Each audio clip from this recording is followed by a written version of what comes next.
Good morning, students. Today we are going to start the next lecture, angiosperm, last but not the least, and the life cycle of the plants. First of all, we will discuss about the angiosperm. Angiosperm that are most higher categories of the plant kingdom. Plant kingdom की सबसे higher categories angiosperm आती है. Higher categories आती है, it means it is more complex in structure, in the size, in the shape. Size, shape, orientation के अंदर ये सबसे complex structures होती है. It is flowering plants that are called flowering plants because they will produce flower. It will produce the flower, ultimately it will produce the fruit. जब flower बनाएंगे तो obviously क्या बनाएंगे? Fruits भी बनाएंगे. When we talk about the general features of the angiosperm, देखिए, flowering plants, it means they will produce fruit. ये क्या प्रोड्यूस करेंगे? फ्रूट प्रोड्यूस करेंगे. अर्लियर सेक्शन में जो भी लेक्चर्स अपने देखे थे, जितने भी जो प्लांट्स थे वो फ्लावर्स नहीं बना रहे थे, नॉन फ्लावरिंग प्लांट्स थे. राइट ये सेशन बड़ा ही अमेजिंग होने वाला बेटा, एक्टिवली पार्टिसिपेट करिए, क्योंकि ये एंजियोस्पर्म वाला आपको कॉन्सेप्ट यहाँ पे क्लियर हो गया तो आप जैसे ही 12th क्लास के अंदर जाएंगे डिटेल के साथ इस चैप्टर को पढ़ने वाले हैं. वो डिटेल्स कुछ बेसिक जो चीजें हैं वो मैं यहीं पे इंक्लूड करने वाला हूं ताकि आपको 12th क्लास में जब भी आप चैप्टर पढ़ें तो वहां पर कोई प्रॉब्लम नहीं आए. Right so condition sporophytic that is dominant like that gymnosperm में स्पोरोफिटिक की जो कंडीशन थी वो डोमिनेंट थी और यहां भी क्या होगी? स्पोरोफिटिक कंडीशन डोमिनेंट रहेगी. It will differentiated into true root, stem and leaves. Vascular bundles are there, true vascular bundles are there, not like that gymnosperm में कुछ प्रॉब्लम्स थी, कुछ एक्सेप्शंस थे, लेकिन इसमें नहीं होगा. True xylem and phloem will be there. When we talk about the size, it start from the microscopic यानी स्मॉल स्ट्रक्चर से स्टार्ट होता है वोल्फिया तक and move to the tall tree भी इसके अंदर देखने को मिलते हैं. Eucalyptus that is near about 100 metre. यानी अपन ये बात करें साइज की, तो साइज माइक्रोस्कोपिक से लेकर मैक्रोस्कोपिक तक देखने को मिलता है. Wolffia that is microscopic, most important part, and eucalyptus that is 100 metre height. अपन देखें कि स्मॉल साइज से लेकर लार्जेस्ट साइज टॉलेस्ट ट्री के अंदर आपके एंजियोस्पर्म देखने को मिलते हैं. Stamen, microsporophyll and carpel megasporophylls. Stamen represent male part, carpel represent female part. Right both are organise in structure that is called flower. It कहने का मीनिंग ये हुआ कि आपका स्टामेन और जो कार्पल है यानी male part reproductive part and female reproductive part that are not present in strobili, that are not present in the cones, they are present in a organise structure. That organise structure is called flower. उस organise structures को अपन क्या कहते हैं? Flower के नाम से जानते हैं. And I know you all are familiar with the structure of the flower. We have talked about in the 10th class also reproduction chapter, right? Heterosporous plants. Again, like the gymnosperm, it is again heterosporous plant. Heterosporous plants means it will produce two kinds of spores, either microspore that is small in size or megaspore larger in size. Right microspores हैं वो आगे चलकर के इसमें differentiate हो जाते हैं pollen grains के अंदर. मेगास्पोर आपके फीमेल गैमेटोफाइट्स होते हैं, एम्ब्रियो सेक्स जो होते हैं. Right when we talk about the pollination takes place by the wind, by the water और by the insects. It means generally we can categorise in two category, either abiotic and biotic components. Biotic components में आपके insect आ जाएंगे, moths आ जाएंगे, बीज waste वगैरह सब आ जाएंगे इसमें, बटरफ्लाइज.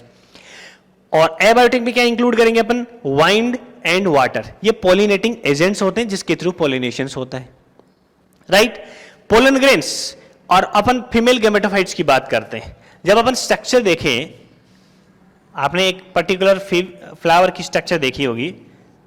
अपन यहां पे सिर्फ मेल पार्ट और फीमेल पार्ट ही बनाएंगे. यहां पे देखिए एक फ्लावर जो है, टिपिकल स्ट्रक्चर्स अपन फ्लावर की देखें तो उसके अंदर 4 पार्ट्स देखने को मिलते हैं.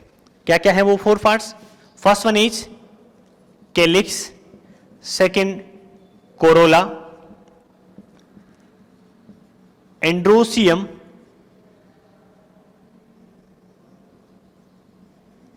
And gynoecium.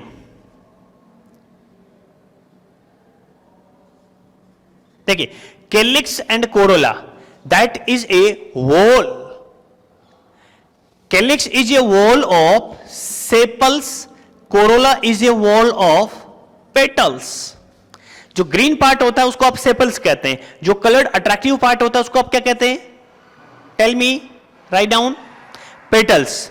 So group of the sepals that is called calyx and group of the petals that is called corolla, right? Androsium that are male reproductive part and gynoecium is female reproductive part. So four main parts are there in a typical structure of a flower.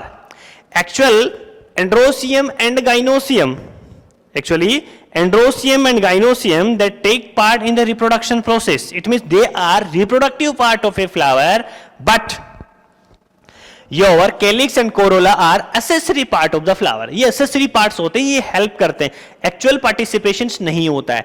Actual participation किसका होता है? Androecium and गाइनोसियम्स का। Clear? ठीक है, अभी अपन androecium और gynoecium की बात करते हैं। ये वाला जो पोर्शन आप देख रहे हैं, एंड्रोसियम में भी वही होगा, ये ग्रुप ऑफ स्टामेन या वॉल ऑफ स्टामेन्स होगा, ये आपका वॉल ऑफ कार्पेल या फिर पिस्टिल होगा, राइट? अभी अपने ये जो स्ट्रक्चर्स देखिए, इसमें ये लैंडिंग प्लेटफॉर्म होता है, that is called stigma, long slender part that is style, and this is your ovary, and ovary contain ovule. Ovule is enclose by an ovarian wall. यहां पे आप देख सकते हैं कि जो ओव्यूल है वो एनक्लोज है, किससे एनक्लोज है? ओवेरियन वॉल से, यानी ओवेरियन वॉल से ये क्या रहता है? कवर रहता है, right?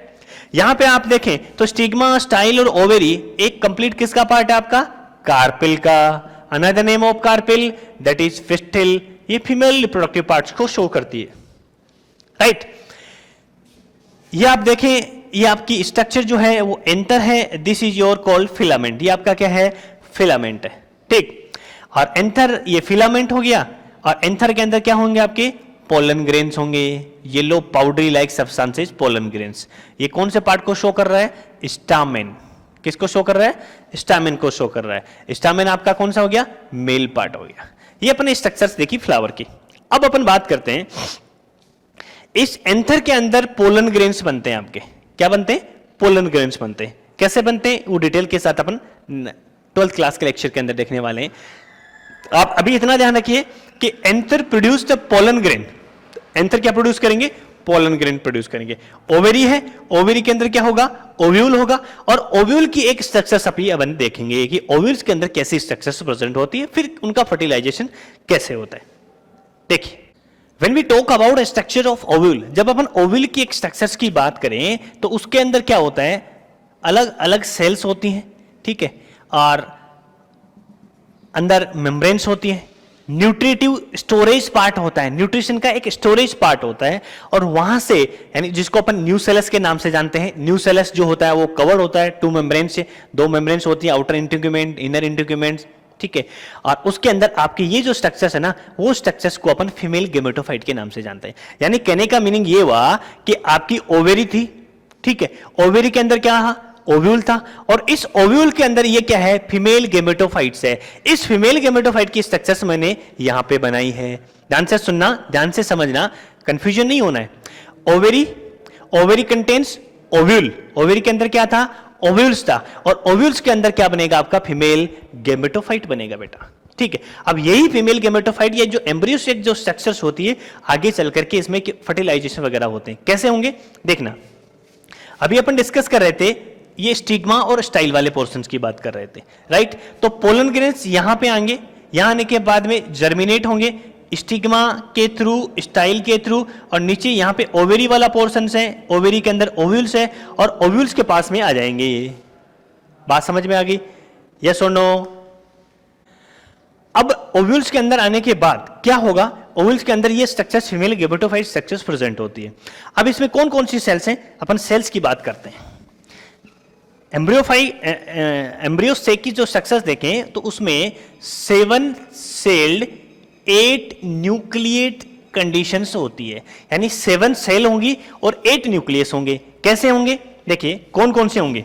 This is your egg cell and there are 2 synergid, ये आपके 2 सिनर्जिड होंगे। Combinedly it is called egg apparatus. Combinedly अपन इसको क्या बोलेंगे, एग अपैरेटस बोलेंगे। यहां पे आपको जो स्ट्रक्चर दिख रही है that is called filiform apparatus, इसको अपन फिलीफॉर्म अपैरेटस के नाम से जानते हैं, राइट। सेंटर के अंदर आपकी यहां पे होगी सेंट्रल सेल। इस सेंट्रल सेल में आपके पास यहां पे क्या है, 2 पोलर न्यूक्लियाई, 2 पोलर क्या है, न्यूक्लियाई है। यहां पे जो स्ट्रक्चर दिख रही है आपको 3, ये आपके 3 एंटीपोडल्स, 3 एंटीपोडल सेल। ये एक फीमेल गेमेटोफाइट की स्ट्रक्चर्स होती है, फीमेल गेमेटोफाइट की स्ट्रक्चर्स होती है।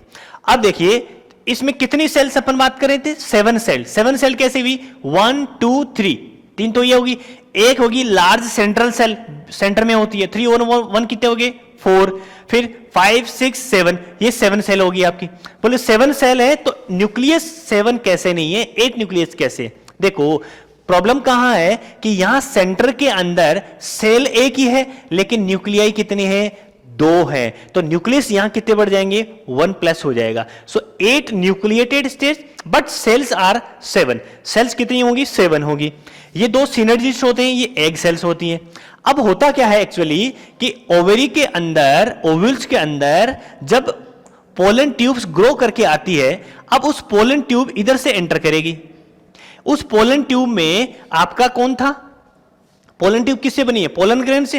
पोलन ग्रेन में 2 मेल न्यूक्लियाई होते हैं, यानी कितने न्यूक्लियस होते हैं, 2 न्यूक्लियस होते हैं। ये 2 न्यूक्लियस अपन ने बना दी। ध्यान से सुनना, ध्यान से समझना। ये 2 न्यूक्लियाई जो होते हैं वो फिलीफॉर्म अपैरेटस इनको गाइड करती है, ये अंदर तक आ जाते हैं। इनमें से एक न्यूक्लियाई इस एग सेल के साथ फ्यूज होता है। इस एग सेल के साथ फ्यूज होकर के ये किस में कन्वर्ट हो जाता है, जाइगोट में कन्वर्ट हो जाता है। यानी एक्चुअली यहां पे सिंगेमी प्रोसेस, इस प्रोसेस को अपन किस नाम से जानते हैं, सिंगेमी के नाम से जानते हैं। Fusion of male nuclei with the nuclei of the egg cell. Egg cell के न्यूक्लियाई के साथ इस मेल गैमेट का fusion, that is called syngamy. बात समझ में आ गई, यानी फर्टिलाइजेशन जिसको आप बोल रहे हैं, ये फर्टिलाइजेशन यहां हो गया। इस एग सेल से बनने के बाद ये जाइगोट बन जाएगा और जाइगोट से आगे डिफरेंशिएट होकर के बाद आपको पता क्या बनता है, ये एम्ब्रियो में कन्वर्ट हो जाता है। बात यहां तक समझ में आ गई, ठीक है। ये सेकंड जो न्यूक्लियाई है ये आगे चलेगा, यहां आने के बाद सेंट्रल सेल के अंदर जो 2 पोलर न्यूक्लियाई है ना, इनके साथ फ्यूज होगा ये, और यहां पे फ्यूजन होगा तब यहां पे जो स्ट्रक्चर बनेगी ना, वो स्ट्रक्चर आपकी एंडोस्पर्म बन जाएगा। क्या बन जाएगा, एंडोस्पर्म बन जाएगा। यहां पे जो एंडोस्पर्म बनता है उसकी यदि प्लोइडी की बात करें और जाइगोट या एम्ब्रियो की प्लोइडी की बात करें तो यहां पे डिफरेंस देखने को मिलता है। रीजन क्या है, यहां पे जो एंडोस्पर्म है वो ट्रिप्लोइड नेचर के अंदर होता है बेटा। हमने तो हैप्लोइड और डिप्लोइड कंडीशन पढ़ी थी ना। Haploid meaning n condition, diploid means 2n condition, लेकिन ट्रिप्लोइड कंडीशंस कैसे बनी समझना इसको। यहां पे 2 न्यूक्लियस थे, दोनों की कंडीशन कैसी कैसी है बेटा, एन कंडीशन है। आपके पास जो मेल न्यूक्लियस आया है ये भी इसके साथ फ्यूज हो गया तो उसकी भी कंडीशन कैसी थी, एन कंडीशन होगी, यानी ये मिलकर के कितनी होगी, 3n होगी। तो यहां पे जो सेंट्रल सेल्स है ना वो एंडोस्पर्म में डिफरेंशिएट हो जाती है और एंडोस्पर्म जो होता है वो ट्रिप्लोइड नेचर का होता है। जाइगोट की बात करें तो आपका एग सेल है वो भी एन था, मेल न्यूक्लियस भी एन था, तो 2n कंडीशन बनेगी जाइगोट के अंदर। ये डिप्लोइड होगा जाइगोट, ये यहां पे क्या होगा, ट्रिप्लोइड होगा। एक फ्यूजन आपका यहां पे हुआ, एक फ्यूजन यहां पे हुआ, that's why it is considered as double fertilization. इसी वजह से यहां पे अपन यूज करते हैं वर्ड डबल फर्टिलाइजेशन की 2 बार फर्टिलाइजेशन होता है। बात समझ में आएगी क्या।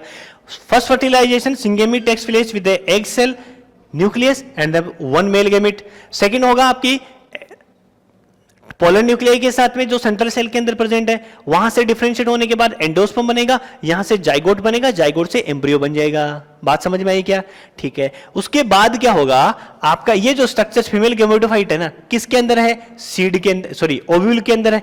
ओवेरी किसके अंदर, ध्यान से समझना, ओवेरी, ओव्यूल ओवेरी के अंदर है। यानी ये तो होगी आपकी ओवेरी, ये हो गया आपका ओव्यूल, और ये आपका क्या था, फीमेल गैमेटोफाइट था ना।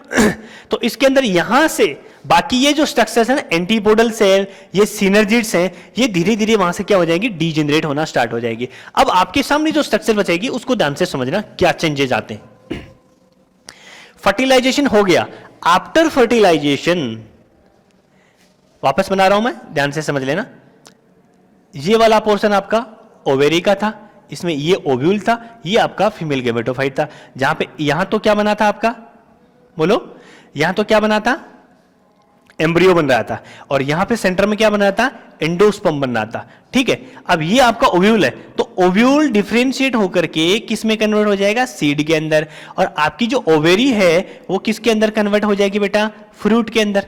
अब सीड के अंदर क्या क्या है, इधर तो एंडोस्पर्म है और नीचे क्या है, एम्ब्रियो है। बात आ रही है ना समझ में, यस और नो? हाँ, आप जब किसी फ्रूट को ओपन करते हैं तो उसके अंदर आपको सीड मिलते हैं, सीडलेस फ्रूट भी होते हैं, उसको अपन नेक्स्ट टाइम डिस्कस करेंगे। जो फ्रूट को ओपन करेंगे तो उसमें आपको सीड मिलेंगे। तो आपका जो फ्रूट है ना, एक्चुअल में फ्रूट है क्या, एक्चुअल में आपका फ्रूट है ओवेरी, या अपन कह सकते हैं ripened ovary, ripened ovary, that is called fruit, उसको अपन क्या कहते हैं, फ्रूट कहते हैं। एंड आपका मेच्योर सीड जो बन रहा है वो किस पार्ट से बन रहा है, that is your ovule part. It means your ovule will transform into seed and ovary will transform into fruit. बात समझ में आ गई? ओवेरी के अंदर ओव्यूल था तो फ्रूट के अंदर बेटा आपको क्या मिलेंगे, सीड देखने को मिलेंगे। और सीड के अंदर आपकी जो स्ट्रक्चर देखे, जिसमें आपको एंडोस्पर्म मिलेगा, एम्ब्रियो मिलेगा, ये टिपिकल स्ट्रक्चर थी। ये जिम्नोस्पर्म सॉरी एंजियोस्पर्म के अंदर क्या था, फर्टिलाइजेशन के बाद में क्या क्या चेंजेस आते हैं। अब अपन ने यहाँ पे जो देखा था, यहाँ पे क्या थी, दो सिनर्जिड्स थी, ऊपर क्या थी आपकी, तीन एंटीपोडल सेल थी। ये धीरे धीरे क्या हो जाते हैं, डीजेनरेट हो जाते हैं, इनका कोई फंक्शन नहीं रह जाता है। ये सारे चेंजेस अपन को एंजियोस्पर्म के अंदर देख, इसमें भी स्पोरोफिटिक कंडीशंस डोमिनेंट होती है as compare to gametophyte. Sporophytic condition से जब गैमेट्स बनते हैं, यानी पोलन ग्रेन और फीमेल गेमेटोफाइट्स बनते हैं, तब कौन सी कंडीशन स्टार्ट हो जाती है, गेमेटोफाइट स्टार्ट हो जाती है। जब उनका वापस फ्यूजन होगा, जब जाइगोट्स वगैरह बनेंगे ना, तो वापस कौन सी कंडीशन स्टार्ट हो जाएगी बेटा, स्पोरोफिटिक कंडीशन स्टार्ट हो जाएगी। बात समझ में आएगी? ये सारे चेंजेस है। अब फर्दर अपन क्या करते हैं, एंजियोस्पर्म को भी दो कैटेगरीज के अंदर डिवाइड करते हैं ऑन द बेसिस ऑफ कोटिलिडेंस। कोटिलिडेंस यानी सीड के अंदर जो कोटिलिडेंस होते हैं उसके बेस पे अपन क्या करते हैं, दो कैटेगरीज में डिवाइड करते हैं। फर्स्ट कैटेगरी आपकी होगी मोनोकोटिलिडन एंड सेकंड वन होगी डाइकोटिलिडन। सो स्टार्ट करते हैं, monocotyledons characters and dicotyledons characters. So we were talking about monocotyledon and dicotyledons. General characters of monocotyledon and dicotyledons देखते हैं। Monocotyledon, single cotyledons in the seeds, यानी seed के अंदर only one cotyledons will be present, then it is called monocotyledons. Mono means one cotyledon. When we talk about the monocotyledonous plants, venation and root system, अपन इसमें venation और root system की बात करते हैं। Venation का meaning ये होता है कि जो आपकी जो लीफ है ना, लीफ के अंदर ये मिडरिब है, यहां से जो वेन्स निकलती हैं, उन वेन्स के अंदर किस टाइप का सिस्टम्स होता है। आपने लोअर क्लासेस के अंदर भी पढ़ा था इसको, 6th और 7th क्लास के अंदर। Two types of system is there, first one is reticulate system and another one is parallel system. Parallel system में क्या होती है कि जितनी भी जो वेन्स होती है ना, वो सारी की सारी क्या होती है, पैरेलल होती है। आपने जो मिलेट है ना, बाजरा देखा होगा, उसकी लीव्स आप देखेंगे तो उसमें पैरेलल वेनेशंस आपको देखने को मिलेगा। वेन्स सारी की सारी क्या होती है, parallel to each other. But कुछ प्लांट्स ऐसे होते हैं जिनकी लीव्स के अंदर रेटिकुलेट एक नेटवर्क जैसी स्ट्रक्चर्स प्रेजेंट होती है, उसको अपन रेटिकुलेट वेनेशन के नाम से जानते हैं। तो मोनोकोटिलिडनस जो प्लांट्स होते हैं उसके अंदर आपको पैरेलल वेनेशन देखने को मिलेगा, और जो रूट सिस्टम है ना, उसके अंदर क्या होता है, जो बेसल पार्ट होता है वहीं से ब्रांचिंग स्टार्ट हो जाती है। This type of root system is called fibrous root system. So monocotyledons के अंदर parallel venations and fibrous root system present होता है। Monocotyledons, parallel venation and fibrous root system is there. When we talk about the floral wall, already we have discussed in the previous lectures recently that floral walls का meaning क्या होता है, यानी floor का जो part है उसमें आपके कैलिक्स होंगे, कोरोला होगा, एंड्रोसियम होंगे और गाइनोसियम्स होंगे। इनको अपन फ्लोरल पार्ट के नाम से जानते हैं। वॉल्स का मीनिंग ये होता है कि सेपल्स जो है ना, मान लीजिए 3 सेपल्स हैं या 5 सेपल्स हैं, 7 सेपल्स हैं, नंबर्स में कितने, उसको उन सब सेपल्स को मिला करके आपका कैलिक्स बनता है। यानी वॉल ऑफ जो सेपल्स है, यानी ग्रुप ऑफ सेपल्स जिसको आप कर रहे हैं, वो कैलिक्स का एक क्या बनता है, वॉल बन जाता है, एक ग्रुप बन जाता है। बात समझ में आ रही है कि नहीं आ रही भाई? एक सिंगल होगा तब तो आप उसको सेपल्स बोल देंगे, और इसके पूरे ग्रुप्स को, इसमें जितने भी जो सेपल्स हैं, इसके पूरे ग्रुप्स को आपको क्या बोलेंगे, कैलिक्स बोलेंगे। सिंगल होगा आप बोलेंगे पेटल्स, ग्रुप होगा आप इसको क्या नाम देंगे बेटा, कोरोला। क्या नाम देंगे, कोरोला। ऐसे ही स्टामन एक होगा, स्टामन हो जाएगा, ग्रुप होगा एंड्रोशियम कह देंगे। फीमेल पार्ट का होगा कार्पल, सिंगल होगा, ग्रुप होगा आप उसको क्या देंगे, गाइनोसियम के नाम से जानेंगे। तो यहां पे ये क्या कर रहा है, फ्लोरल वॉल जो होता है, यानी इसका जो ग्रुप होता है वो कितने के मल्टीपल्स में होते हैं, they are the multiple of 3, यानी 3 के मल्टीपल में होंगे। कहने का मीनिंग ये हुआ कि सेपल्स आपके या तो 3 होंगे, या फिर कितने होंगे, 6, या फिर 9, या फिर 12, 15, यानी 3 के मल्टीपल में होंगे, 3, 6, 9। बात समझ में आ रही कि नहीं आ रही? ठीक है। Vascular bundle, vascular bundles are close. Vascular bundle कैसे होंगे, क्लोज स्ट्रक्चर्स के अंदर होंगे। एंड एग्जांपल की बात करें, banana and sugar canes, lot of examples of the monocotyledon plants are there. When we talk about the dicotyledons, 2 cotyledons are present in the seed. Seed में 2 cotyledons present होंगे, then it is called 2 cotyledon और dicotyledons. अपन बात करेंगे root system and venation की। मोनोकोटिलिडन्स में क्या था, parallel venation था और फाइब्रस रूट सिस्टम था। डाइकोटिलिडन्स के अंदर क्या होता है, reticulate venation and tap root system. ये एक फॉर्मूला आपको याद रखना ही है, कहीं से भी कैसा भी क्वेश्चन बन सकता है, और 100% चांसेस होते हैं कि इनको कंफ्यूज करने के लिए मिक्सअप करके वो कैसे भी क्वेश्चन पूछा जा सकता है। Monocotyledons parallel venation, fibrous root system. Dicotyledon reticulate venation and tap root system, है ना। डॉक्टर टीनू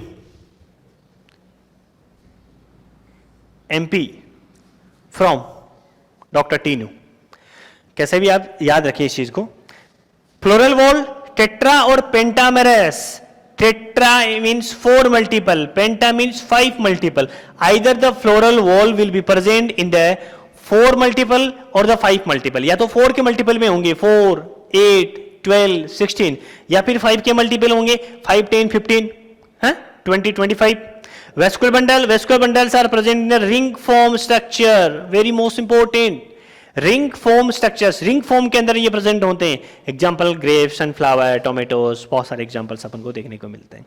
तो ये था एंजियोस्पर्म।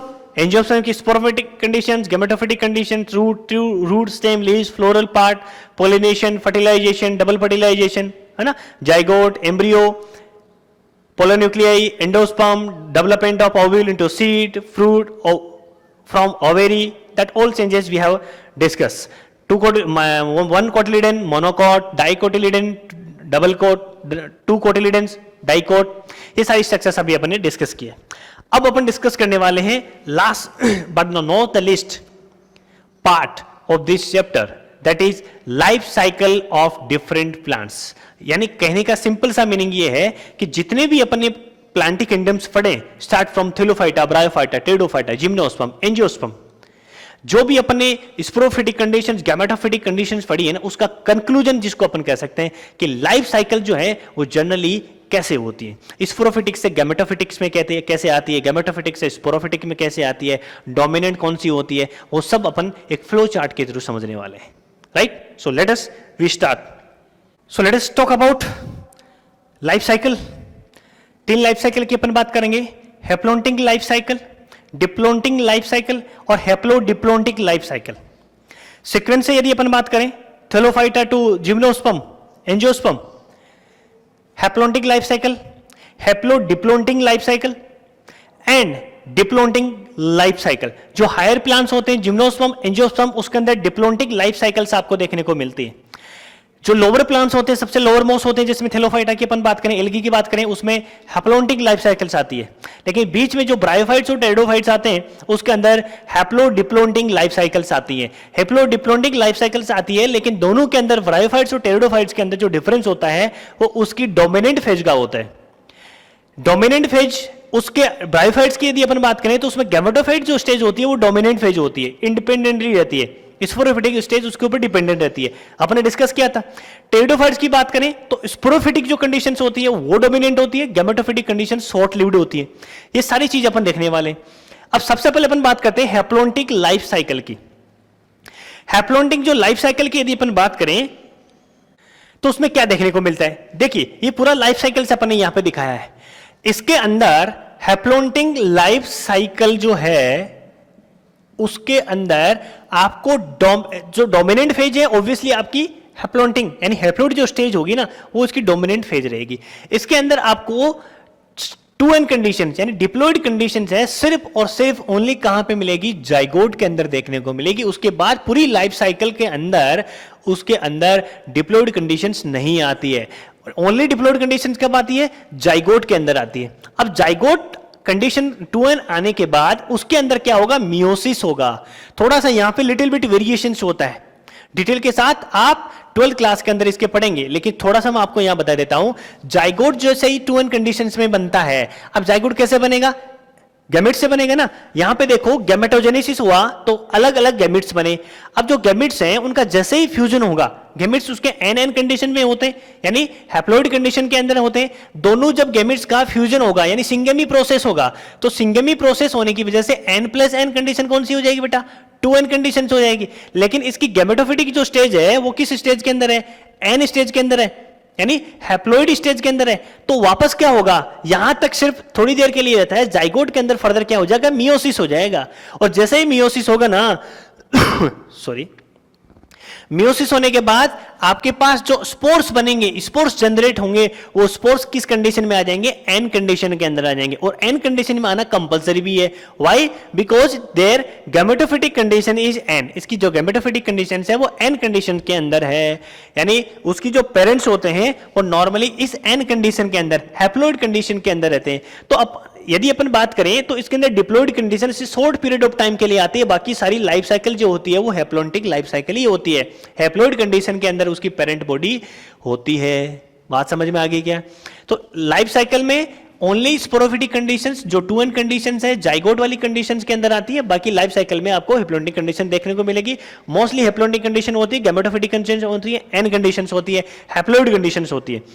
जाइगोट बनने के बाद मियोसिस होता है, मियोसिस होने के बाद वापस हैप्लोन्टिक लाइफ साइकिल इसमें स्टार्ट हो जाती है। तो शॉर्ट पीरियड ऑफ टाइम के लिए जाइगोट 2n कंडीशंस को कैरी करता है, डिप्लॉयड कंडीशन को कैरी करता है। Rest of all n condition haploid condition is there. Specially volvox है, स्पाइरोगायरा है, यूलोथ्रिक्स है, इनके अंदर आपको ये हैप्लोन्टिक लाइफ साइकिल देखने को मिलती है। सेकेंड लाइफ साइकिल की अपन बात कर लेते हैं, हैप्लोडिप्लोन्टिक, यानी इसमें धीरे धीरे अपन कहां बढ़ेंगे? कॉम्प्लेक्सिटी की तरफ बढ़ेंगे, ब्रायोफाइट्स टेरिडोफाइट्स की तरफ बढ़ेंगे। तो हैप्लोडिप्लोन्टिक लाइफ साइकिल्स है वो ब्रायोफाइट और टेरिडोफाइट के अंदर देखने को मिलती है।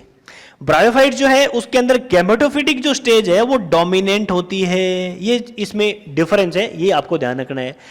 गैमेटोफिटिक स्टेज होती है वो डोमिनेंट फेज होती है, किसके अंदर? ब्रायोफाइट्स के अंदर फ्री होती है ना। स्पोरोफिटिक उसके ऊपर क्या होती है? डिपेंडेंट होती है, ठीक है। जबकि अपन टेरिडोफाइट्स की बात करें तो टेरिडोफाइट में इसके जस्ट ऑपोजिट कंडीशन को देखने को मिलती है। यहां पे अपन देखें क्या है, ये स्पोरोफिटिक कंडीशन है, 2n कंडीशन से इसमें क्या होगा? वही मियोसिस होगा। मियोसिस होगा तो क्या बनेंगे? स्पोर्स बनेंगे। स्पोर्स किस कंडीशन में आ गए?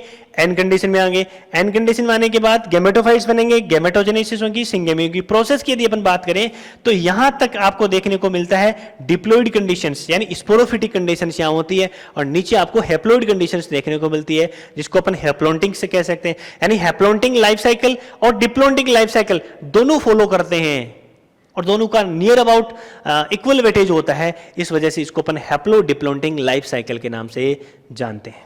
लेकिन लास्ट यदि अपन कॉम्प्लेक्सिटी और कॉम्प्लेक्सिटी की तरफ बढ़ते हैं तो उसमें क्या आता है अपना जिम्नोस्पर्म एंड एंजियोस्पर्म आता है। जिम्नोस्पर्म एंजियोस्पर्म के अंदर आपको डिप्लॉन्टिंग लाइफ साइकिल्स देखने को मिलेगी। डिप्लॉन्टिंग लाइफ साइकिल्स होगी जिसके अंदर पूरी लाइफ के अंदर स्पोरोफिटिक कंडीशंस, डिप्लॉइड कंडीशंस देखने को मिलेगी। ओनली हैप्लॉन्टिंग कंडीशंस कब आएगी? ओनली हैप्लॉन्टिंग कंडीशन कब आएगी? जब गैमेटोजेनेसिस होगा, जब गैमेट्स बनेंगे ना, तब उस समय क्या होगा, जो मदर सेल्स होगी, जर्म सेल होगी, चाहे मेल की हो चाहे फीमेल की हो, वो क्या करेगी, मियोसिस करेगी। और जब मियोसिस होगा तो उस समय क्या होगा, एन कंडीशंस क्रिएट हो जाएगी। पीछे अपन पढ़ चुके हैं इसके बारे में। देखिए आप, स्पोरोफिटिक कंडीशन 2n है, डिप्लॉन्टिंग है, मियोसिस हुआ, मियोसिस होते ही उसने क्या बनाए, गैमेट्स बनाए, गैमेट बनाए तो एन कंडीशंस आ गई। यानी गैमेटोजेनेसिस या जो हैप्लॉन्टिक जो लाइफ साइकिल्स है वो सिर्फ बॉडी के लाइफ के अंदर एक ही टाइम आता है जब गैमेट्स बनता है। यानी इतने से इसका टाइम पीरियड बहुत कम होता है, शॉर्ट होता है। और उसके बाद वापस जैसे ही सिंगेमी आती है वापस जाइगोट बन जाता है, 2n कंडीशंस क्रिएट हो जाती है। पूरी लाइफ के अंदर वो 2n कंडीशंस ही मेंटेन रहती है। तो यहाँ पे डोमिनेंट जो फेज हुई ना वो आपकी कौन सी, डिप्लॉन्टिंग है। जो आपकी हैप्लॉन्टिंग कंडीशन है वो बहुत कम टाइम के लिए रहती है, जबकि इसके अंदर क्या था, हैप्लॉन्टिंग जो है वो मोस्टली था